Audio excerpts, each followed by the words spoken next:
മാധ്യമപ്രവർത്തനം അവസാനിപ്പിച്ച MP Nikesh Kumar CPMന്റെ Kannur ജില്ലാ കമ്മിറ്റിയിൽ എത്തിയിരിക്കുകയാണ്.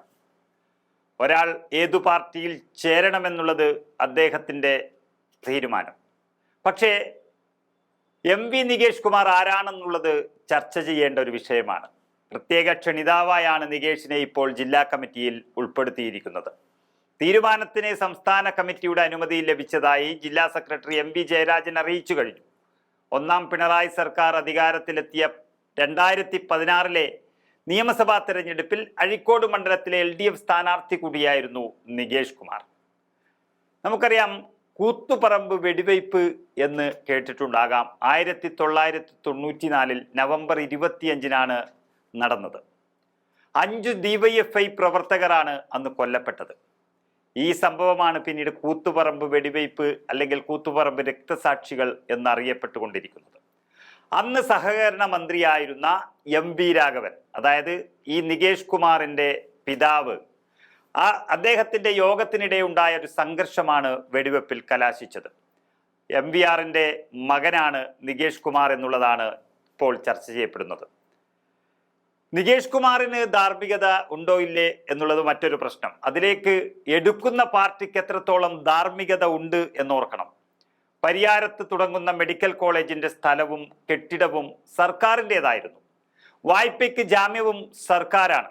ഇങ്ങനെ മുഴുവൻ പൊതു ഉടമസ്ഥതയിലായിരിക്കെ ഒരു trust K Karunakaran, MP Raghavan എന്നിവരുടെ നേതൃത്വത്തിൽ രൂപീകരിക്കുകയും മെഡിക്കൽ കോളേജ് ട്രസ്റ്റിന് കീഴിലേക്ക് അത് കൊണ്ടുവരാനും നീക്കങ്ങളുണ്ടായി.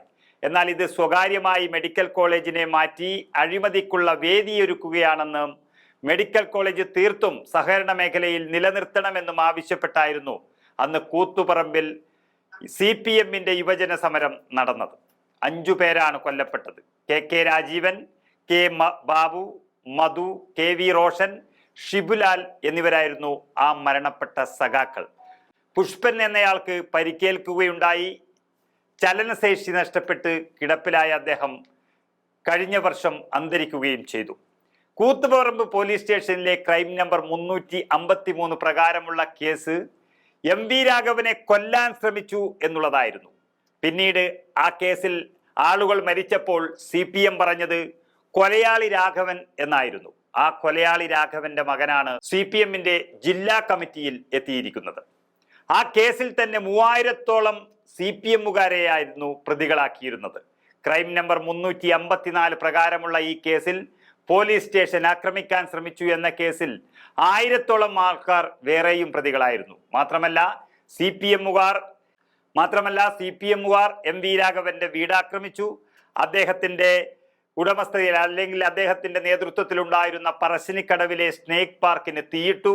അതിനെല്ലാമുള്ളൊരു പ്രായശ്ചിത്തമായിരിക്കാം ഒരു പക്ഷേ ആ ആക്രമിച്ച MP രാഘവന്റെ മകനെ ഇന്ന് പാർട്ടി നെഞ്ചോട് ചേർത്തത് എന്ന് നമുക്ക് വിശ്വസിക്കാം.